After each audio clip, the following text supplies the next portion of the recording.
Bom, o volume de questionamentos que acompanharam, não é, essa derrubada do veto, não é, que ocorreu no dia 4 de novembro, quando o Congresso Nacional alterou uma série de entendimentos acerca da PLR, se levantaram uma série de questões e fiz esse resumo, acaba gravando, para facilitar a vida de uma série de clientes que já ligaram perguntando.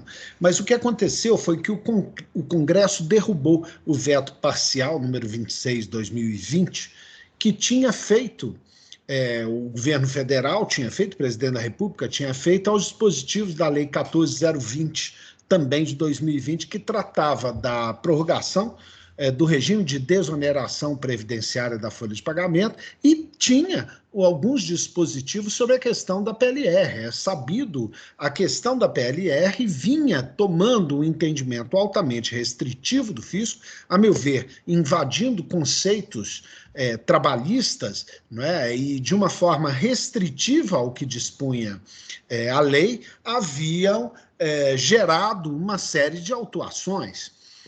Essas regras da PLR, né, vieram pela primeira vez na medida provisória 905, não é? E essas regras ali pareciam densificar um entendimento que antes vinha posto na 10.101. A 10.101 usou um monte de conceitos indeterminados, as regras devem ser claras e tudo mais, e com isso o fisco, fazendo o entendimento restritivo, mandava autuações. Essa medida provisória 905 veio clareando todos esses pontos.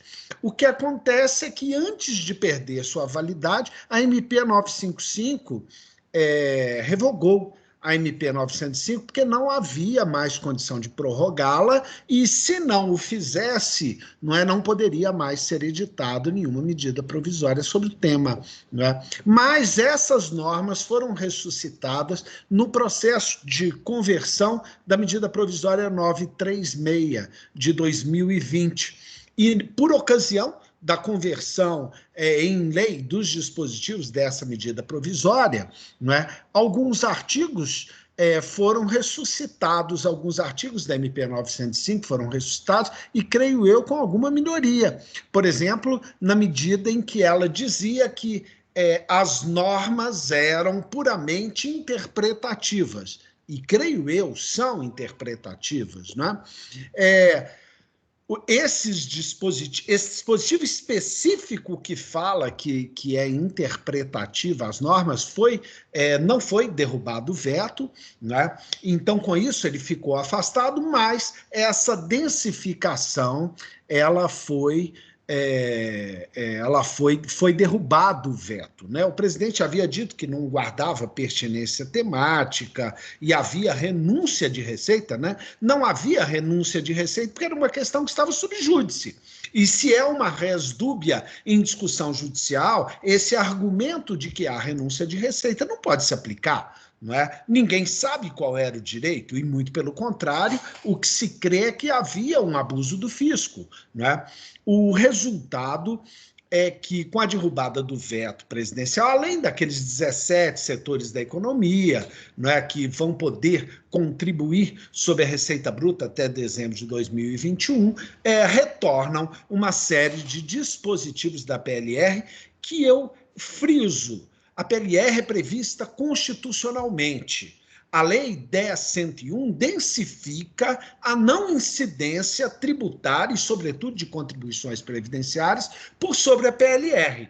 Não é? Então, é um conceito tomado constitucionalmente. Então, não pode o fisco adulterá-lo. Não é? E isso daí que vinha sendo densificado e esclarecido pela 905 e agora, não é, pela lei, tendo em vista a derrubada do veto presidencial. Essa disciplina vem em ótima hora. Os pontos fundamentais dela são os seguintes: as entidades sem fins lucrativos são equiparados à empresa para fins da lei, quando utilizarem índice de produtividade ou qualidade ou programa de metas e resultados, o que é muito claro, né? Porque, senão, se não tem fins lucrativos, ficaria fora desse instituto que faz uma conciliação entre capital-trabalho, possibilita benefícios para o empregado e para o empregador, e com isso ficariam de fora. Muito boa hora. A outra questão é que, para a negociação da PLR, foi prevista a possibilidade de que sejam adotados os procedimentos de comissão paritária, convenção ou acordo coletivo, ou negociação direta com os empregados, atenuando aquela necessária participação dos sindicatos, que a gente sabia que o sindicato, por vezes, não participava, não mandava, não tomava conhecimento, e assim bloqueava a instituição da PLR. Isso não podia continuar. Não é? Há muito o direito brasileiro exige e reclama que seja validado o que é acordado. Não é? E não é à toa, e nem se estranha o tamanho da litigiosidade que precisa encerrar em razão dessa inobservância do que é avançado. Não é? Um outro item, a possibilidade de que sejam estabelecidos múltiplos programas de PLR. Não é? É lógico que você pode atingir objetivos distintos para participação, por exemplo, nos resultados, participação nos lucros, você pode melhorar, ou seja, isso ficou esclarecido.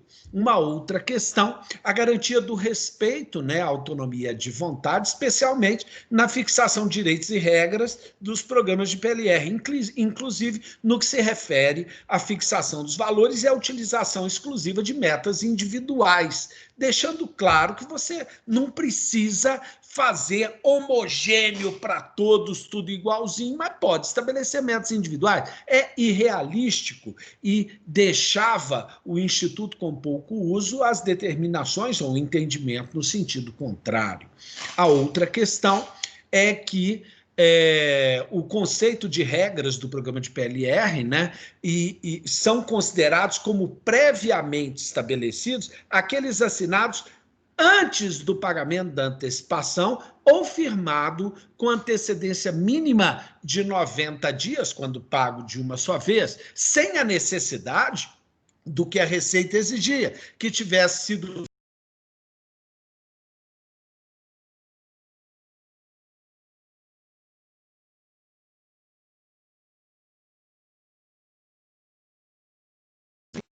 conhecem, não tinham fixado, então eles já atuam conforme os entendimentos que vinham sendo estabelecidos ou que caminhavam no acordo. Então as exigências do fisco eram absurdas e interviam no direito trabalhista, na seara privada. Então, em boa hora, isso foi esclarecido. Isso não mudou, porque não havia norma disciplinando em sentido contrário. Isso foi esclarecido. E daí, quando se diz que cai, por exemplo, né, o dizer de que é expressamente interpretativo, então só vale a partir daí, isso é uma grande bobagem, porque esse é um dispositivo que veio aclarar. Ele não dispõe em sentido contrário a nada que existia antes e que estava em discussão em juízo. Né? Senão, isso seria o cavalo de Troia do direito. Não tem nada disso. É um dispositivo que aclara e interpreta. Portanto, ele tem, obviamente, aplicação retroativa, ele não contradisse nada que existia antes. A outra questão, a questão do ente sindical,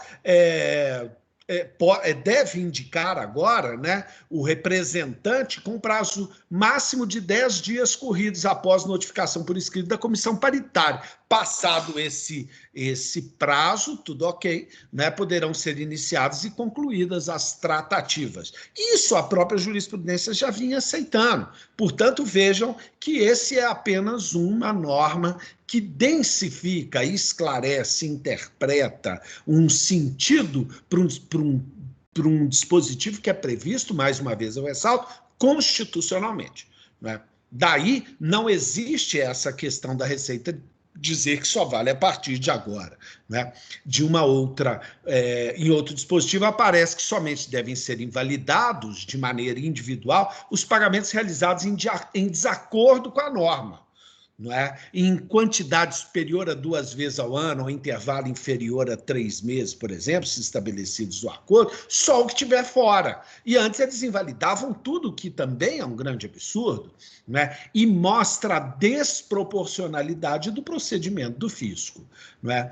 Portanto, entendemos nós, como nós já havíamos posto no livro A Participação dos Lucros e nos Resultados e os Desafios Tributários, que eu escrevi em conjunto com Paulo Coimbra, com o Guilherme Banho, com a Alice, nós já dizíamos que essas normas são interpretativas, elas densificam, não é, o instituto constitucionalmente previsto, não é? Portanto, não há de se cogitar de que, na medida que houve um veto governamental, validou as autuações para trás. Isso é uma interpretação absurda.